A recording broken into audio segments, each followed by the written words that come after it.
Essential Stoic, Eudaimonia and Essentialism, 2-in-1. Learn principles avidly consumed by intellectuals and proactive people. Written by Quinto Greco, narrated by Mathew Pietri. Eudaimonia, a guide for the uninitiated. Learn ancient Stoic principles. Emotional intelligence in a disorientated society. Written by Quinto Greco, narrated by Mathew Pietri. Introduction. How often do we find ourselves merely reacting to events as they play out? Like toy boats buffeted by the wind, we are being constantly blown off course. Did you ever wish there was a way to get a handle on all of this? To feel like there is some way to manage?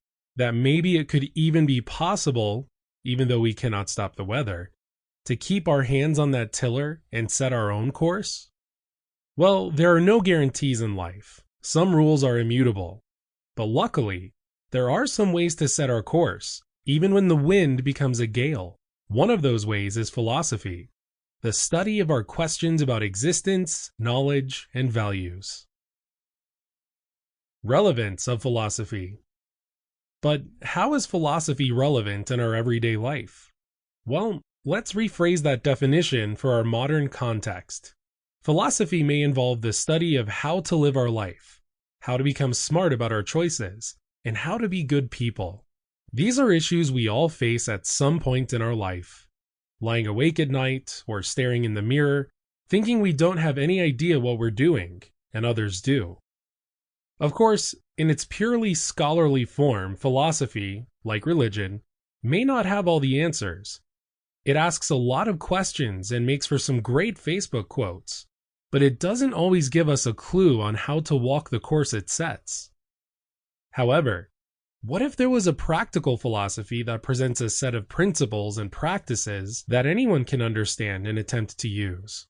The philosophy that we discuss in the following chapters deliberately attempts to be practical. Stoicism in context. The internet has done for meaningful quotes what video replay has done for the World Cup. Opened our eyes to a lot of detail, but messed with the momentum. And while Stoic philosophy has some great quotes, believe me, everything sounds like the deepest truth, but without any knowledge of its meaning or context, it doesn't really help us. Maybe you've seen an insightful quip by Marcus Aurelius on Twitter or Instagram and thought, wow, I never really considered that before. But without the context of knowing any of the history or the source, this tiny moment of epiphany probably just slides by and gets lost in all of the noise of our modern lives. Our lives are filled with a lot of noise and nonsense, aren't they?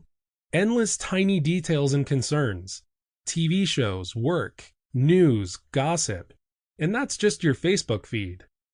The input we receive daily is mostly a lot of meaningless detail that has very little to do with our bare survival needs or our peace of mind. So what if you chose to investigate that incredibly inspiring Marcus Aurelius quote the next time you see it? Personally, I picked up a copy of Seneca's Letters from a Stoic one sunny day and sat in a coffee shop reading and nodding and underlining all the pertinent parts. Most of the book, really. It looks like a mess.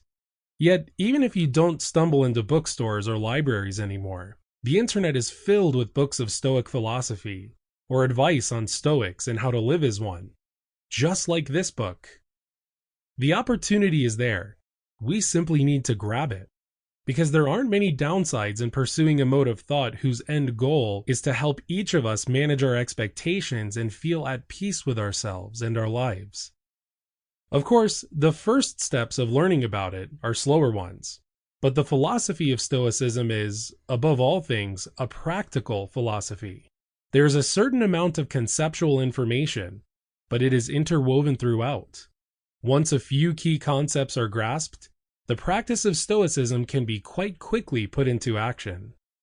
The philosophy is an ancient one, dating back to 300 BCE, so we might ask ourselves what the value of putting this ancient mode of thought into practice would be. Does it still have any relevance in our world? Yes. Despite being devised in ancient Greece and further molded in the Sample complete. Ready to continue?